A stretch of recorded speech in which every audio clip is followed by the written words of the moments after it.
Assalamu alaikum, dear students. How are you all? I think all of you are well. I am Muhammad Abu Hassan, Assistant Teacher English, Mostafa Dakhil Madrasa. প্রিয় শিক্ষার্থীরা, আজকে আমরা tense বিষয়ে আলোচনা করব। Tense প্রথমত তিন প্রকার: present tense, past tense, future tense. এই তিনটি টেন্সই আবার চার ভাগে বিভক্ত: present indefinite, present continuous, present perfect, present perfect continuous. Past indefinite, past continuous, past perfect, past perfect continuous. Future indefinite, future continuous, future perfect, future perfect continuous tense. তো শিক্ষার্থীরা, আমরা প্রথম টেন্স দিয়ে শুরু করি, present indefinite tense.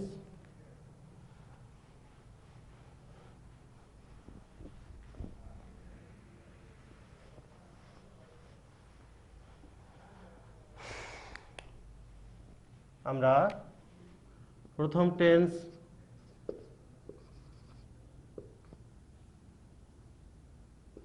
Present indefinite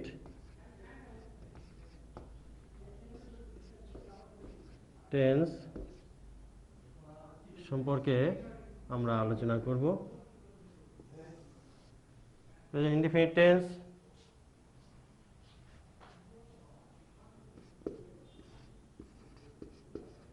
চেনার উপায়।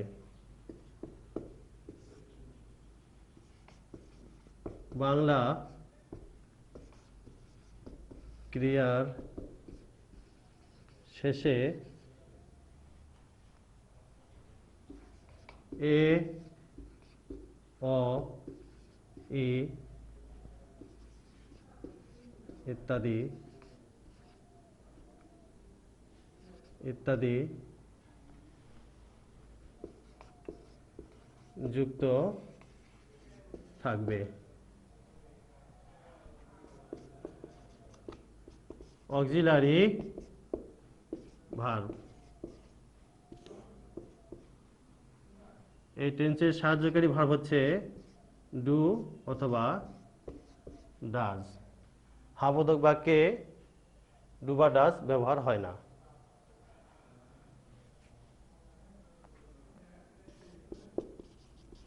Structure: affirmative.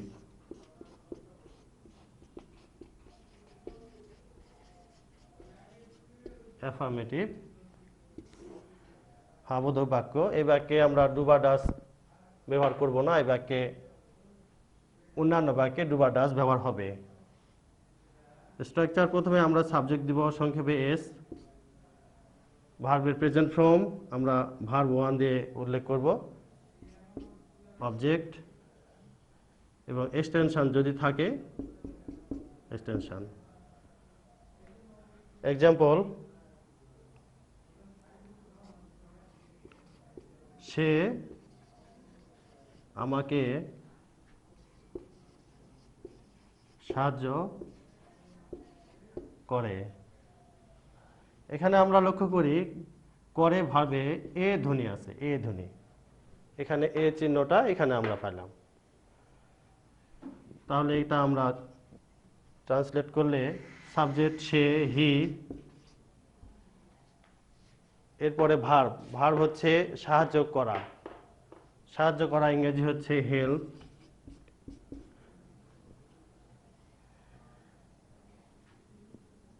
Helps আমাকে, মি। প্রিয় শিক্ষার্থীরা, এখানে একটা ইম্পর্টেন্ট রুল আছে, আমরা দেখে নেই। অ্যাফার্মেটিভ সেন্টেন্সে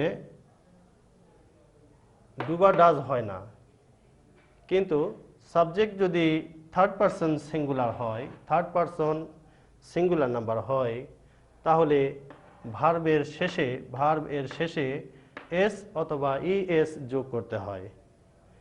যদি ভার্বের শেষের লেটারটি কনসোনেন্ট হয় তাহলে আমরা শুধু এস যোগ করব, আর যদি ভাওয়েল হয় তাহলে আমরা ইএস যোগ করব।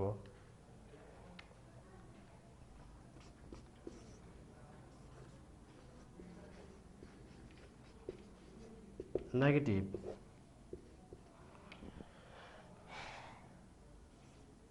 সাবজেক্ট এখানে অক্সিলারি ভার্ব ডু বা ডাজ এর সাথে নেগেটিভের জন্য নট ব্যবহার করতে হবে।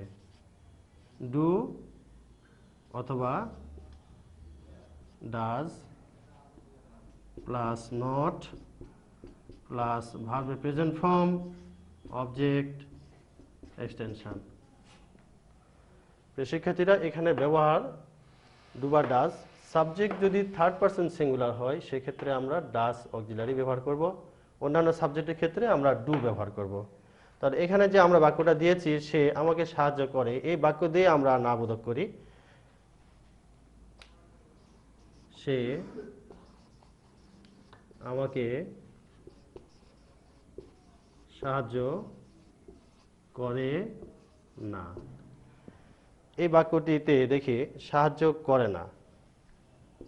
Subject third person singular number he, তাহলে অক্সিলারি ভার্ব ডাজ হবে।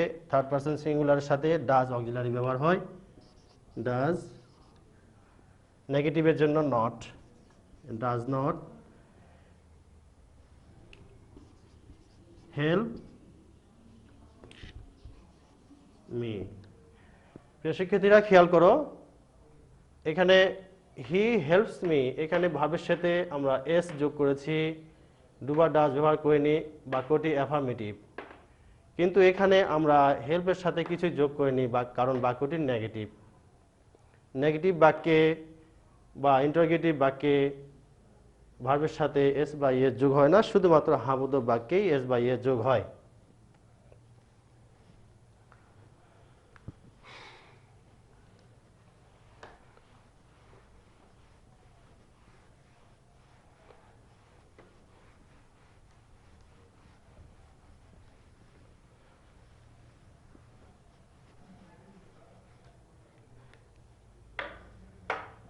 এবারে আমরা 3 নম্বর স্ট্রাকচার দেখি। 3 নম্বর স্ট্রাকচার ইন্টারোগেটিভ।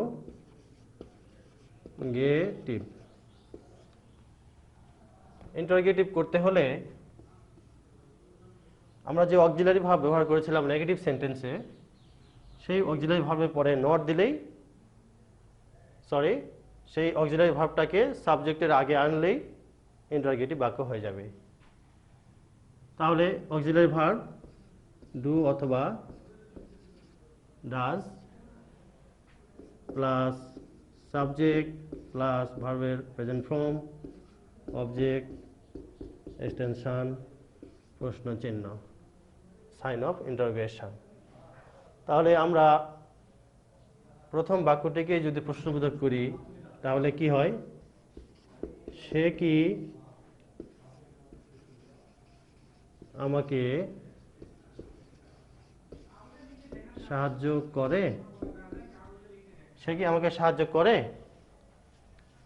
তাহলে আমরা অক্সিলারি বসাই। Subject third person singular number হিসাবে অক্সিলারি ডাজ আমরা প্রথমেই লিখলাম। Does he help me? Does he help me? 4 নম্বর গঠন ইন্টারোগেটিভ প্লাস নেগেটিভ।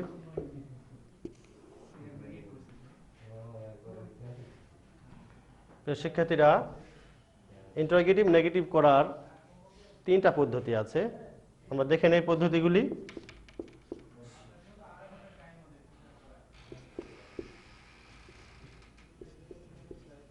ডু অথবা ডাজ প্লাস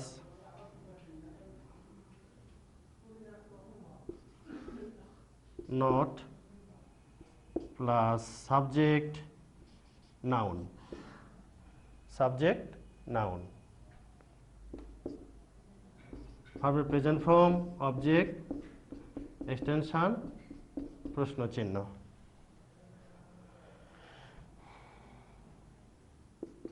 2 নম্বর গঠন ডু অথবা ডাজ যোগ সাবজেক্ট প্রোনাউন যোগ নট যোগ ভার্বের প্রেজেন্ট ফর্ম অবজেক্ট এক্সটেনশন প্রশ্ন চিহ্ন। 3 নাম্বার কন্ট্রাক্টেড ফর্ম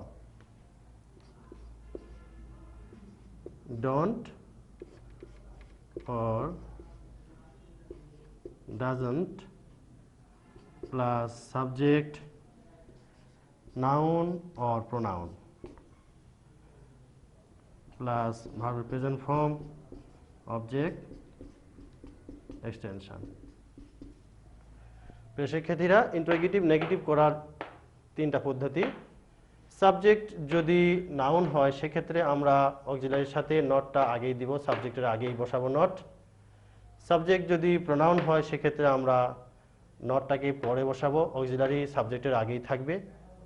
আর কন্ট্রাক্টেড ফর্মের সময় সাবজেক্ট যদি নাউন হোক আর প্রোনাউন হোক, কন্ট্রাক্টেড ফর্মে নট অক্সিলারির সাথেই যুক্ত থাকে। আমরা যদি 3 নম্বর গঠনটা ব্যবহার করি তাহলে উপরের 2টা লাগবে না এবং এটাই আমাদের জন্য ব্যবহার করাই সবচেয়ে ভালো। তাহলে আমরা বাংলা না লিখে আমরা শুধু ইংরেজিটা লিখি। এটা একবার আমরা বাংলা লিখেছি, যদি আমরা লিখি এটা নাউন দিয়ে একটা করি তাহলে রহিম দিয়ে করি আমরা, sorry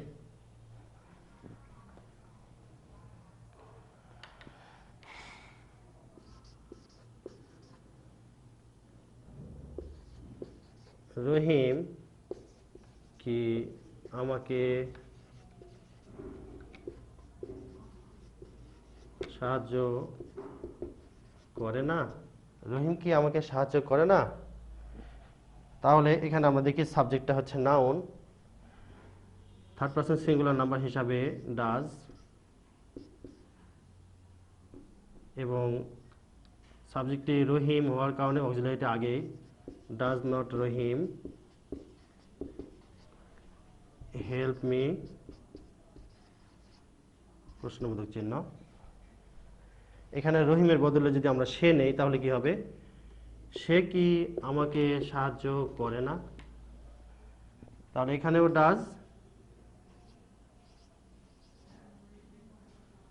does he not help me contracted form